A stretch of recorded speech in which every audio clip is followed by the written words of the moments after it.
Okay, thanks everybody for coming along. The Workers' Party is contesting the Dublin European elections and asking workers and trade unions to support our candidate Éilis Ryan with a #1 vote or our highest preference if possible. We are a party that has some experience and success in Europe. Previously in 1989 we won a seat in the Dublin constituency. We as a result built up alliances with progressive parties and movements in Europe, and these alliances have survived the test of time to this day. In that intervening 30-year period, the decline in working class power and wealth is evident for all to see. The decline in potential earning power of workers across Europe is evident, just as the rise in CEO and shareholder value in major European corporations is stark contrast. What is not declining is the greed of the few. Capitalism, with its own, which in its own terms has had a major recession in 2008, and with the help of many in the political establishment in Europe at the time, the workers of Europe were made to pay.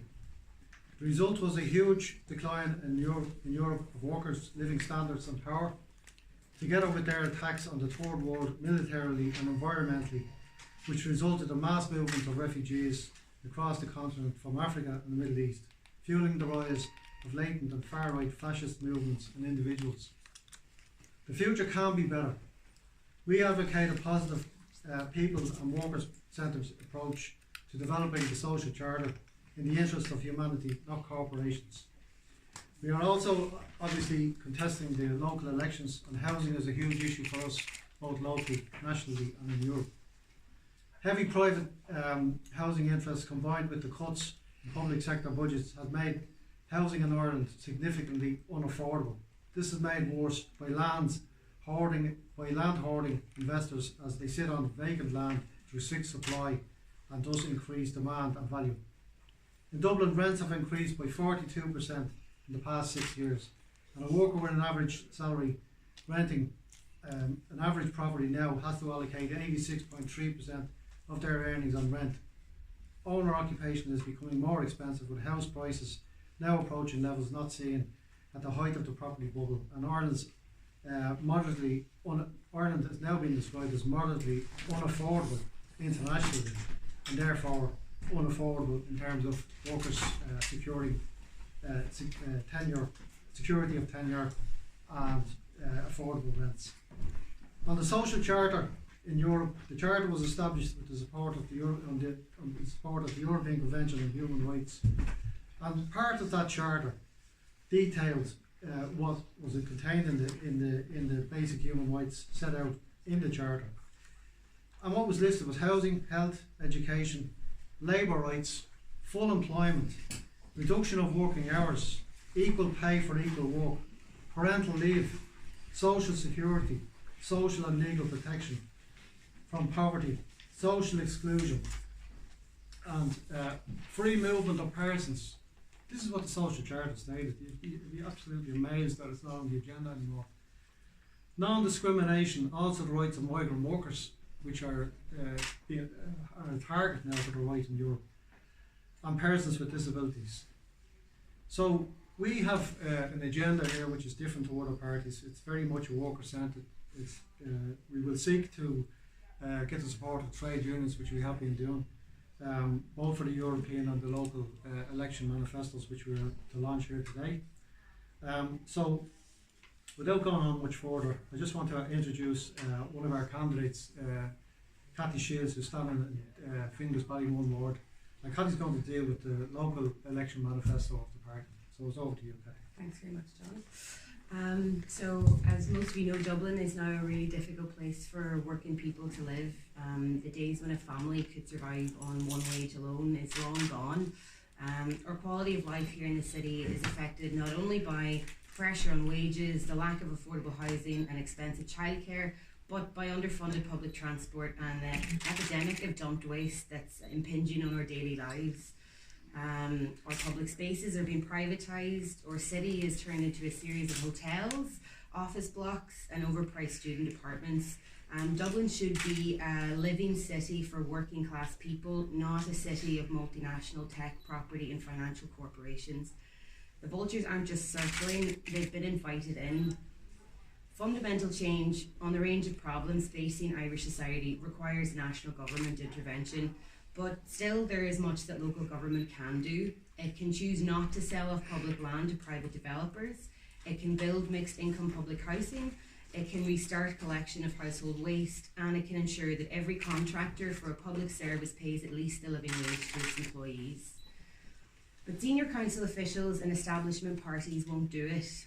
These senior officials pursue policies which aim fundamentally to absolve themselves of the responsibility of providing public services and instead to outsource them to the private sector. This lowers their expenditure and their responsibility while increasing profits for the private sector. The private sector is driven by the need for profit, and this necessarily forces them to cut workers' wages and skimp on the quality of service. So the result is a lower quality city for everyone. Working class interests are advanced by two equally important strategies: trade unionism and a workers' party. Both have been under attack in recent decades, and the result has been a dramatic loss in relative living standards compared to the wealth in our society. If the race to the bottom is to be avoided, then both of these need to be revitalised. We're offering no false promises. Local government elections are not going to change the world, but they can make a difference in pressurising the establishment. They're part of rebuilding the working class movement in this country, and they're still the primary agent of progressive change in modern times. Our manifesto offers a vision of a different type of city, a Dublin that works for the great majority of people and not the wealthy elite. We envision collective solutions: public provision of housing, waste collection, childcare and transport. We believe in democratic accountability and transparency in local government in the place of unelected council bureaucrats. We want to fund a better future for all our citizens by introducing heavily progressive taxation at a local level. We want to end the rule of unaccountable chief executives. Instead, want a democratic cabinet system of local government. We want local government to be properly funded by raising taxes of the mega wealthy who are profiting off our city. These are all issues that come up on the door every night in Ballymun and Finglas. There are often 3 generations of people living under the same roof. Young people can't afford to rent in the private sector, and despite being on the housing wait list for years, they can't access public housing either. Families are often separated, with parents taking their children and moving back in with their own parents, trying to save for a deposit while working for a multinational that doesn't pay them enough. They pay crippling childcare costs, or they forgo a wage. It's a really vicious cycle. Apathy and cynicism is ripe because people believe that no matter who they vote for, the unelected officials in the Dublin City Council will block progressive change.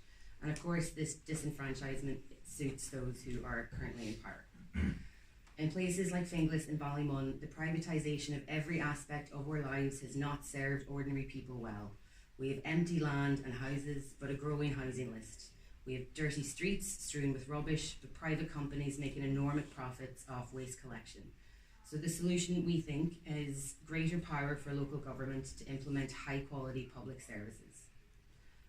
Most of the local election candidates in my area are now saying that they are in favour of the Vienna model of public housing. But when the votes are counted and they take their seats, can we trust that what we're saying now is anything more than an empty promise? I don't trust them. It's a phrase that I heard a lot during my time in the abortion rights campaign. This is the way it's always been. Well, things can be different. But different results in terms of housing, waste and public transport requires a different approach. There needs to be state-led public sector drive to directly deliver these services. Neither the corporations, the right-wing government or the senior council officials are interested in changing the status quo. So change is going to have to come from the outside, from working people organising to fight for their own interest. And at a political level, this requires electing representatives who prioritise working class interests and who aren't afraid to stand up to the officials to do that. Thanks very much.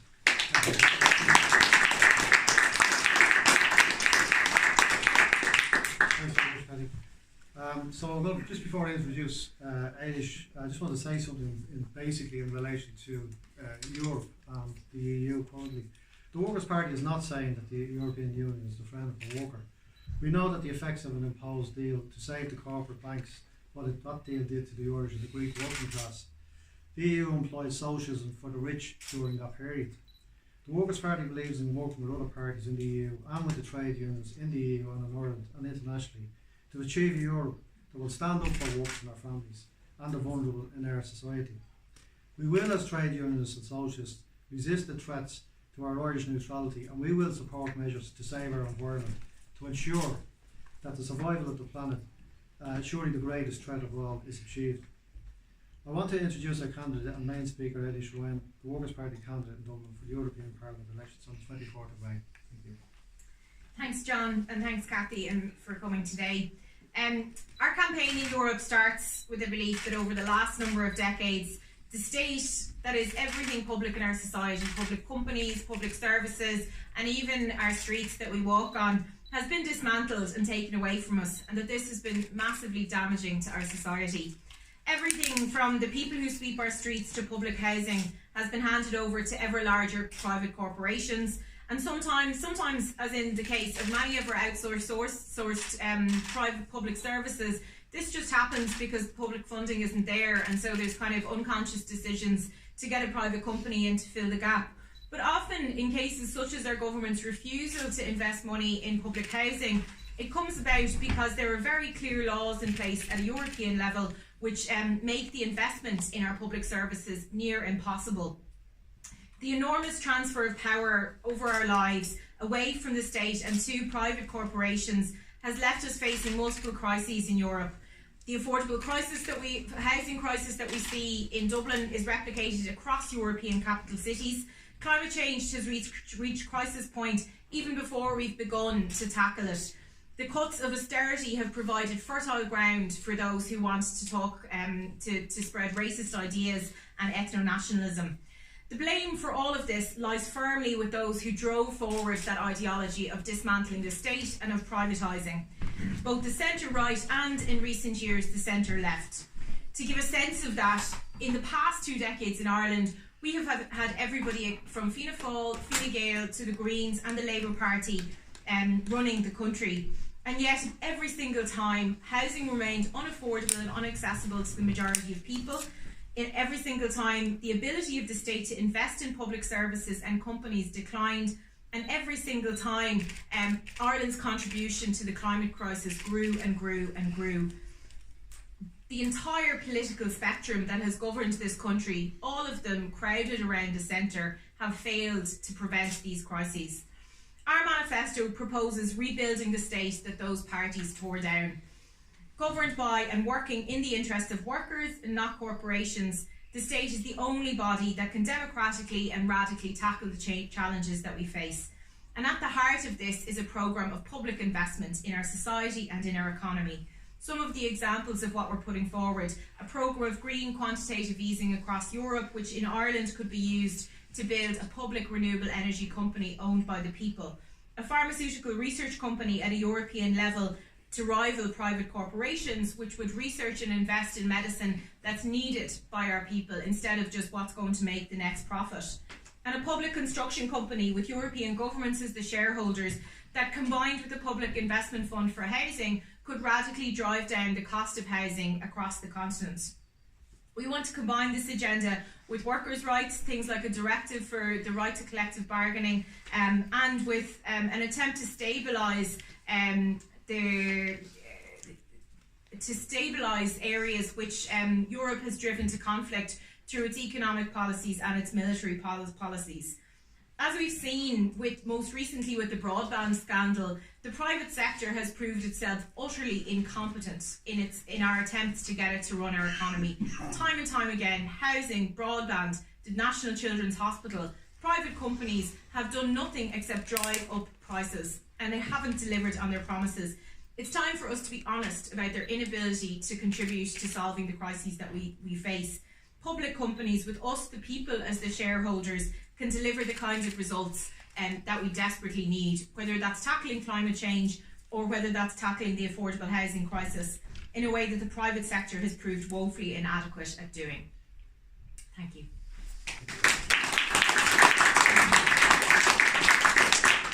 Any questions on the manifesto or on the presentations? full manifesto is available at the back of the hall there, but there's a summary also available on the seats. So if anyone wants to ask a question, either the candidates or myself. Party Opinion, Look Left magazine. Yeah. I see in the manifesto you're opposed to the European Army. Could you explain just A, what's being proposed, and B, why you're opposed to it? Yeah, I suppose I was at an event this morning where the European Army was raised by one of the other candidates, and a bit of salacious gossip that Barry Andrews muttered under his breath, Jesus Christ, this old thing again. It's clearly something that Fianna Fáil and Fine Gael want to brush under the carpet and pretend isn't happening. But the reality is that both the EPP and ALDI, the parties that Fianna Fáil and Fine Gael are allied to, have committed firmly to a European army. Fianna Fáil are attempting to operate under the illusion that somehow we can convince them all there not to go ahead with this idea. If we elect Fianna Fáil MEPs, they'll be able to pull back the Alliance of Liberals from support for an EU army. It's entirely unrealistic. The more MEPs that are elected to ally themselves with the Fianna Fáil and Fine Gael parties in Europe, the closer we will be brought to a European army. It's a project which France and Germany both favour heavily, and as we've seen historically, anything which those two countries together favour heavily tends to happen. In our view, we are one of the few candidates standing who will totally oppose that development, and the more candidates opposed to a European army that are elected, the stronger the chances of safeguarding Irish neutrality. Okay, anyone else? How many candidates at local level? 7.